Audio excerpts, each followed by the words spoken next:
Great example, because they came to me and wanted to get married. They had met at high school over at FCS.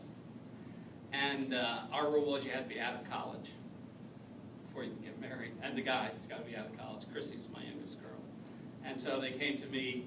He was a junior, she was a senior. And I was thinking, there's no way I'm going to let this happen. But I had a conversation with the young man. And I was so convinced at the end of my conversation that he was going to follow my advice. He saw the wisdom of it. And so I said, but, I'm going to leave that decision to you and Chrissy. Well, they got married the next year. They have a great marriage, incredibly good marriage. And life has really worked out well. That was a big lesson to me. But having said that, I do that with my adult kids today. I have two of my adult kids that live locally. And my son, when we go out to dinner every 6 weeks or so, just he and I will have, of 3 dinners, I will have one where I have something I want to tell him. So part of it is developing the reputation that you are good to talk to, because you're not just always critical on my back. And so,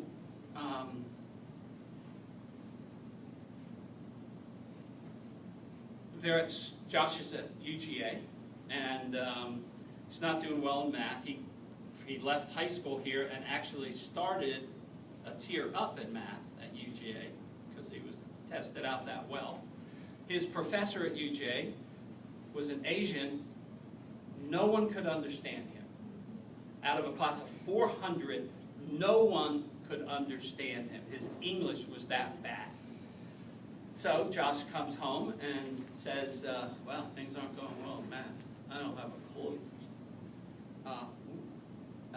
You got to be careful, because we don't want you to lose that Hope Scholarship. The Hope Scholarship actually used to be generous. And so our deal was, if you lose the Hope Scholarship, that means you don't just work in the summer, and now you have to get a job during school. This is how we're going to do it. But so we have the conversation. I say to him, well, do they have tutors? Oh yeah, Dad, they have free tutors. Well, I don't know. Is that a good idea? Not a good idea? He thought, I think I'll probably do that. So he gets an Asian tutor. That he understands about half of what this guy says. So it was an improvement. But it wasn't his salvation. And so he literally lost the Hope Scholarship over that deal. Best thing that ever happened to him. He will tell you that the #1 best thing that ever happened to me was losing the Hope Scholarship. Because as Chrissy, my younger one, used to complain to me all the time, Dad, you're the only father I know that when you say something, you actually follow through and do it. That was a complaint. She was feeling, you are so out of step with everybody else. Because everybody else, the girlfriends would say, well, my parents are going to do that. They were just emotionally upset. In our house, no. If we said it, we did. Without emotion. That's the way it is, just like this. Comes back, loses Hope Scholarship. Wow. What are you going to do? Wow. Can we get a job, I guess? So he ends up getting a job with a company. Now, there was a connect, because I knew the president of the company. But they would send, he was a business major, they would send him the data on 10 companies every week. His job was to analyze, they had just bought these 10 companies, which one of these companies were performing well in all these categories. So he analyzed all that data, and then at the end of the week, put it in a particular form and sent it back to the company. Well, is that not good if you're a business major to get into something like that? And the guy was so impressed that at the end that summer, he hired him, and he had a desk right outside the president's office. So that was sweet, because people thought, who's this? Better not run over this guy too much. He seems to know the president. But he did well. And again, that really was huge for him, because he graduated with honors in the business school. He did great academically. But it taught him something about life, right? And my job was coaching and collaborating, not criticizing, not laying out the plan. When I had dinner with him, because I go to UGA and have dinner with them, I didn't meddle. How's school going? How are the classes? Are you happy with your grades? Is there an area you're struggling with? But all that, I didn't give any advice. I just wanted him to talk. He was free to talk because he knew there'd be no yelling. There'd be no sense of, I'm so disappointed in you. There'd be none of that. So it gave him the freedom to communicate, which gave me the freedom to ask questions about some of his beliefs. Beliefs drive everything. A marriage is good or bad based on the beliefs the people, the husband and wife, have about marriage and their mate. That drives the whole thing. So I can't overemphasize that piece of it enough, but it comes through those kinds of interactions. By the way, when my kids were in their late 20s, we asked them, okay, of everything we did, we have all these great Christian programs, right? We taught them growing up in Bible memory and, reward programs for this and that, and mission field service. Oh, what's the best thing we really did to help you guys? Informal conversations. All my 3 kids agree. Jeannie is excellent at this, my wife, but we have the habit of talking without getting emotionally angst. That you have to get there, folks. The reason you get angst in your emotions when you deal with your kids is you love them so much, you don't want this to trip them up, but that very approach is literally going to keep you from being an influencer. So you've got to be able to have the conversations, and by the way, there are consequences, right? I didn't say to my son when he did this, oh, well, we'll find a way to do it so you don't have to work. We just said, well, you'll get a job. And again, I don't leave him out there alone. I did help him, but he's the one that did it. He had to go interview. He had to follow through. I didn't make the phone calls that, set things up. And we have that today. I just spent 2 hours with him last night talking. And there's free flow of information. Because I'm not going to criticize him on how he's handling his money. I'm going to ask questions. I'm going to do some collaborating, but no emotional energy. A lot of times kids tell me, my parents yell at me all the time. I talk to the parents, we don't yell. But you know what they do?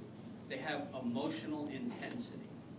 When someone really is in your face and they may not be up in terms of the scale, but there's so much emotional pressure being focused on you, to the child, it feels like being yelled at. That works against you. It doesn't help you at all. I tell people all the time, if you got an anger issue, as a parent, it's going to be your worst enemy. You've got to figure out a way to get through that. You've got to be able to get out of that stronghold. It will only do destruction. How do you, at this age, when you're having these conversations and you sort of, junior in high school, and you uncover some of those belief systems that are lies, yeah. How do you impact those at this age? Because, of course, you're not going to, it's different from when they're older and you can collaborate more, but how do you help them reset some of those belief systems without them hearing you saying you're wrong? Right. It's a model of collaboration, not lecture. Okay. That's the short answer. So I'm going to ask questions. It sounds to me like what's really driving this thing is you believe this. Do I have that right? Or, am I misreading it? Or is that kind of where you are? And if they say, no, that's where I am. Okay. I think you understanding that is my goal, not me talking you out of it. But you see, you do that, the child goes away, they think about what you said. You crush them with criticism, they go away and they think what a bad parent you are. They don't think about the stuff. Just don't understand. Yeah. Yes. I think, know, I could learn a lot about that when what you're talking about with grades and just picking colleges and everything, but that I have trouble with I get these really stupid requests to do things immediately. Like, in the middle of the night, can I go with my friends to roll a house or whatever? And it's like you have to decide right then. There's no two conversations of thinking about it. And now with the way the criminal justice system is, that kids are getting arrested and their lives are getting affected for things that when we were growing up were just pranks and, Right. you know, they were not. Now there's like a very significant impact on these very stupid decisions that Right. really were intentionally meant to be fun or, you know. So what do you do in those moments? Because I say, you can go, but if you get caught, you must surrender, you know, and, you know, like, I try to be like that mom that's like, okay, but if this, don't drive away fast, don't, you know, just take, you know, they were doing this thing like, it's like it's called reindeer humping, you know, they put the Christmas decorations in that. I'm like, if anybody catches you, just say, I'm so very sorry, and put their Christmas decorations back the way they can, you know, and, you know, like, so what do you do with that stuff? The immediate, in the moment, Yeah. There's no three conversations going to happen. Well, the short answer is this. Our framework that we had for our kids, there were no questions we would accept on short notice. None. So, like, what happened to me a lot was, you could walk out of church and they're saying, oh, I want to go with so-and-so, they're going to have a CC's pizza, and, you know, can we go? Did you ask me last night? That's our rule. What did they do to our kids? What made them think the night before? Because when we set that framework, we lived it out. Now, if they snuck out or found a way around it, there was a consequence. And, you know, we tried to pick consequences that meant something to the kids, right? And they're all different because you all have different kids. What currency works for some that doesn't work for another. But they got that then. So framework helps you a lot. When I meet with elementary parents, one of the things I tell elementary parents all the time is, you need to think of the framework from now through 18.